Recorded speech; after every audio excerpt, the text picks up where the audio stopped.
Doctor, buenas tardes, compañeros, buenas tardes. Nuestro grupo está integrado por Guillermo Guamán, Carlos Tobar y Brian Obando. A continuación procederemos a una entrevista con el doctor Giovanni Francisco Valverde López, jurista quien responderá sobre los criterios de valoración de las normas jurídicas.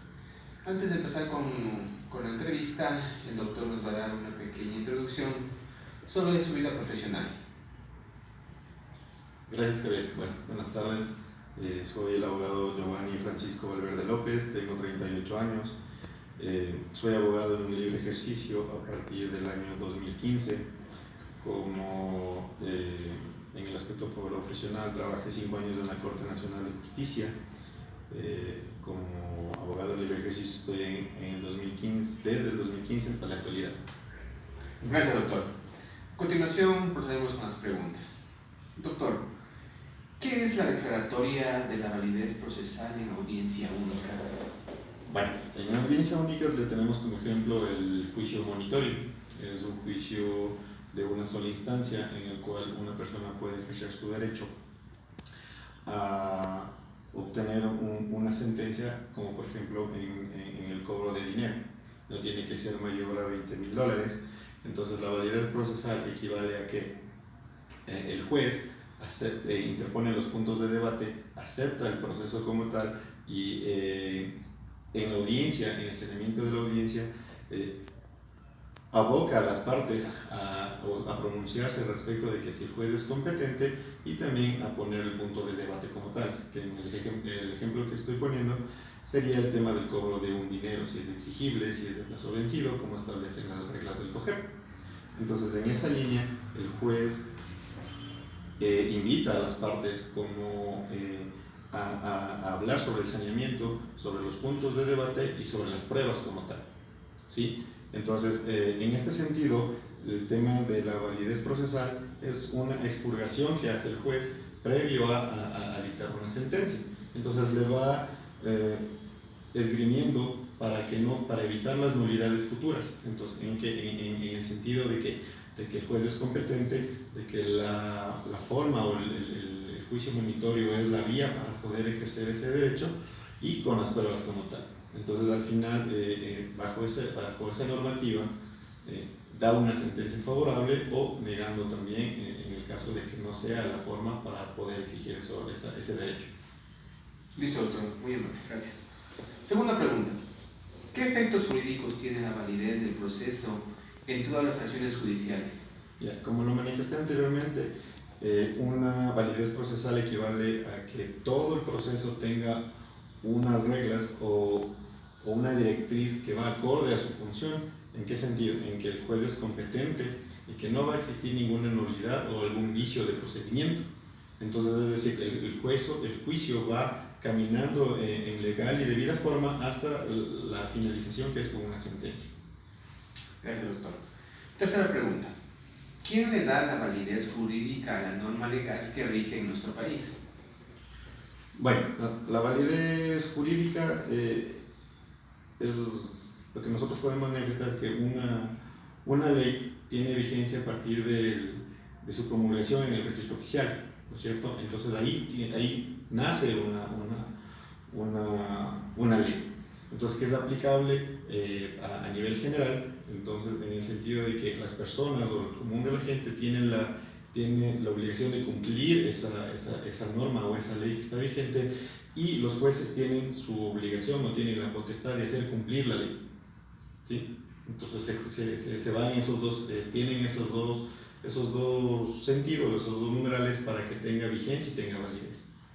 Listo, doctor. Muy amable, gracias. Buenas tardes, doctor. Continuando con las preguntas. ¿Cuál es la diferencia entre la justicia ordinaria y la justicia indígena? Ya. Bueno, la justicia ordinaria se basa más en lo que son las normas y las leyes vigentes, ¿no es cierto? Que están como, por ejemplo, los códigos, los reglamentos, la Constitución y las leyes ordinarias, ¿no es cierto? Entonces, y la justicia indígena se basa más en las normas y en la costumbre, ¿sí?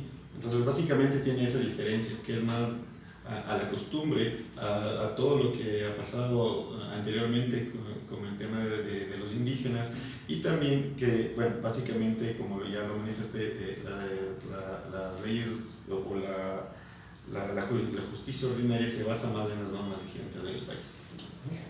Y la segunda pregunta, ¿cuáles son los efectos jurídicos de la justicia indígena?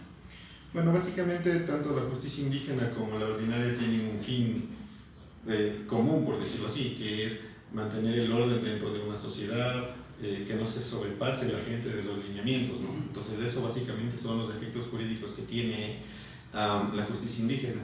Claro que no tiene otro, por ejemplo, los castigos son distintos a las leyes normales, ¿no? Que por ejemplo si usted tiene una sanción penal va a cumplir una condena o una pena dependiendo del grado que haya hecho, pero la justicia indígena no, tiene tal vez una sanción de castigo un poco más agresiva, ¿no? Por llamarlo en ese sentido.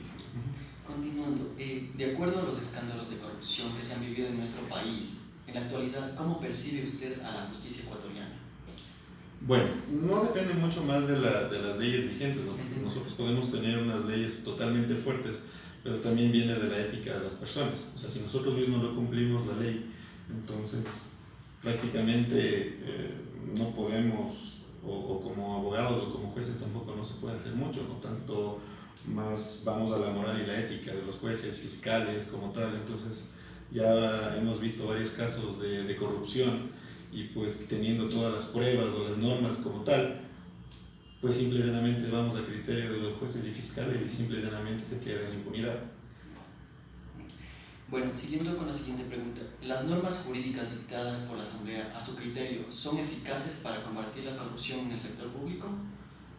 Bueno, como vuelvo y repito, o sea, no es cuestión solo de la norma. Hay varias cosas que nosotros también podríamos hacer. Modificar la ley en el sentido de que se tendría que devolver o se tendría que tener un tema, no solo el tiempo de prisión, sino el tema de cómo se puede devolverlo por el dinero o el tema de cohecho, situaciones que han existido por los jueces, ¿no? Entonces sí tendremos que modificar varias cosas, no solo en el tiempo de una sanción penal o de una condena penal, sino también en la forma de cómo se tiene que retribuir eso a la sociedad o al Estado como tal.